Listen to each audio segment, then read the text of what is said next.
2014 के पहले हम निराशा की गर्त में डूब चुके थे। हताशा, निराशा ने हमको जकड़ लिया था।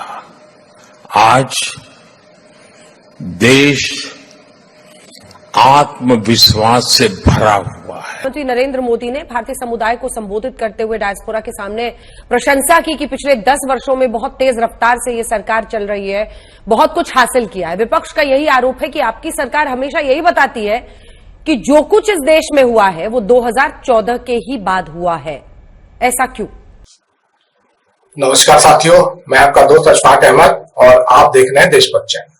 ये जब देश आजाद हुआ था तो अंग्रेजों ने तो पूरा लूट लिया था। 200 साल में कुछ भी नहीं था, कोई कल कारखाने नहीं, सिर्फ नाम के सिर्फ ऐसा एक दो चीजें थी, जैसे कि टाटा का जो था एक स्टील प्लांट था, टाटा का एक इंस्टीट्यूट था इंडियन इंस्टीट्यूट ऑफ साइंस जो बेंगलोर में है, और ऐसे इक्का दुक्का कुछ बिरला के रहे होंगे। उसके अलावा देश में बिल्कुल कुछ नहीं था, सरकारी तंत्र के नाम पे बिल्कुल कुछ नहीं था, सिर्फ रेलवे था।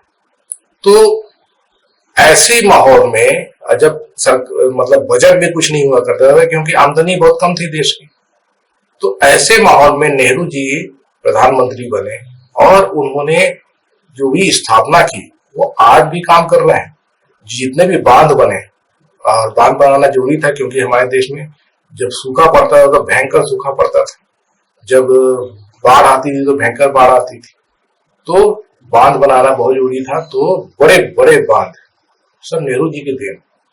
उसके अलावा फिर तो उससे खेती में मतलब जो सुधार हुआ, और उसके बाद में जो ग्रीन रेवोल्यूशन के लिए जो अच्छी फसलें लगाना और अच्छा टेक्नोलॉजी कृषि का, ये सब नेहरू जी ने किया। तो उसके बाद में हमारा देश जो है मतलब संपन्न हो गया खाद्यान्न के मामले में, और बल्कि एक्सपोर्ट करते हैं।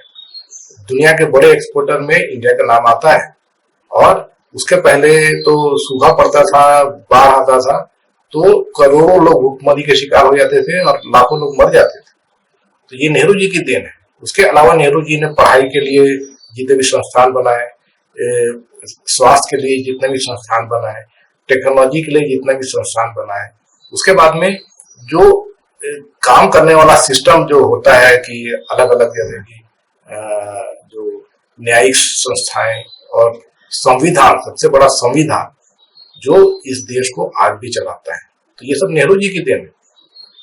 और उसके बाद से जो सरकारें आती गई और अलग अलग काम होते गए, तो देश में जो है वो बहुत सारी चीजों में तरक्की किया, टेक्नोलॉजी से लेके और पढ़ाई से लेके और खाद्यान्न से लेके हर चीज।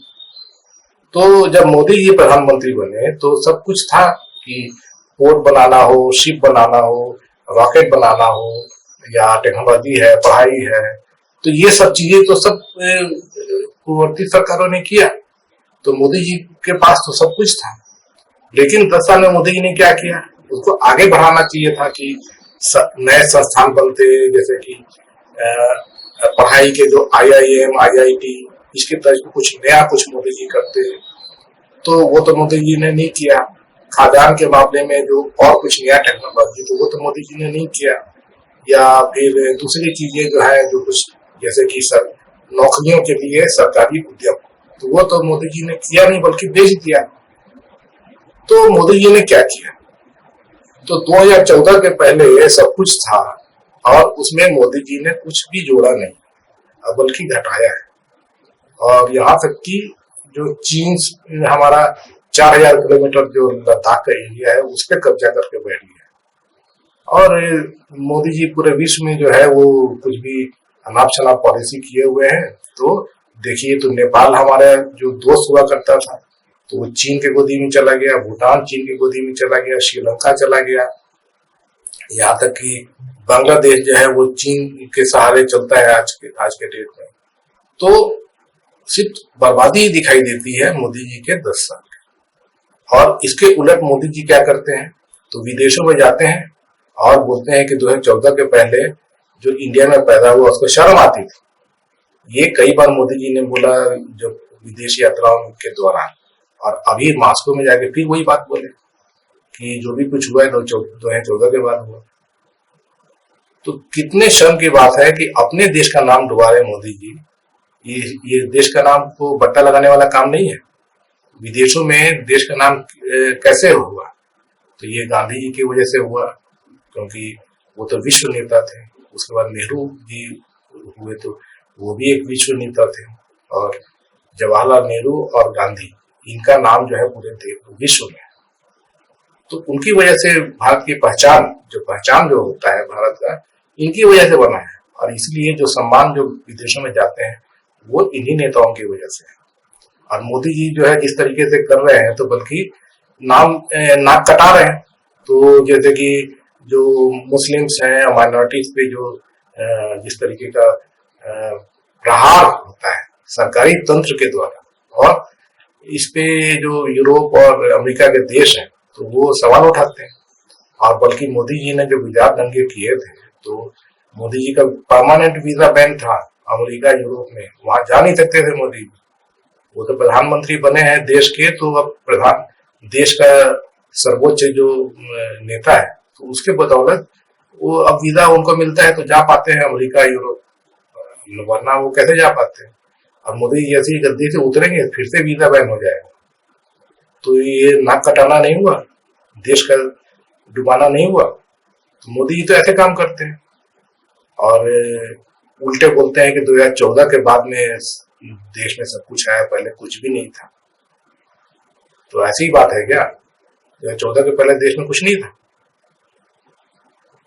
तो ये मोदी जी जो है वो मतलब सबसे अगर बेकार पीएम कहा जाए तो मोदी जी हैं। मोदी जी को कुछ करना था 10 साल में, तो उल्टे सब डुबा दिए हैं। और उल्टे मतलब कि नेहरू जी को कोसते हैं, कांग्रेस को कोसते हैं। तो ये उलट बांसुरी मोदी जी बजाते हैं, तो वो तो सब लोग देख रहे हैं ना। विदेश वाले सवाल नहीं पूछते हैं कि मुस्लिमों के साथ में मोदी जी क्या कर रहे हैं, कश्मीर में क्या कर रहे हैं। और जो इंस्टीट्यूशंस है उस पर सवालिया निशान है। अब जैसे अडानी का जो मामला था, इंडियन बल्ब वाला जो सवाल था, तो उस पर तो विदेशों में किरकिरी हुई है कि हमारे जो देश के जो इंस्टीट्यूशन है अब उस पर भरोसा नहीं। अब कोई जैसे कि कोई बिजनेसमैन विदेश में जाके और कर्जा लेना चाहे कोई विदेशी बैंक से, तो बोलेंगे कि भाई तुम्हारा जो तुम जो भी दिखा रहे हो कि तुम्हारा इतना इन्वेस्टमेंट है और इतना तुम्हारा क्रेडिट रेटिंग है, तो उसका क्या भरोसा है? भरोसा तो है नहीं, क्योंकि मोदी जी ने सब गड़बड़ कर दिया है। तो नाक तो कटी ना देश की। तो मोदी जी नाक कटा रहे पूरे विश्व में और उल्टा बोलते हैं कि 2014 के बाद में देश का नाम हुआ। तो ये तो मतलब सरासर मतलब कि झूठ दिखता है, फरेब दिखता है, और उसकी सच्चाई जो है वो पूरा विश्व जानता है।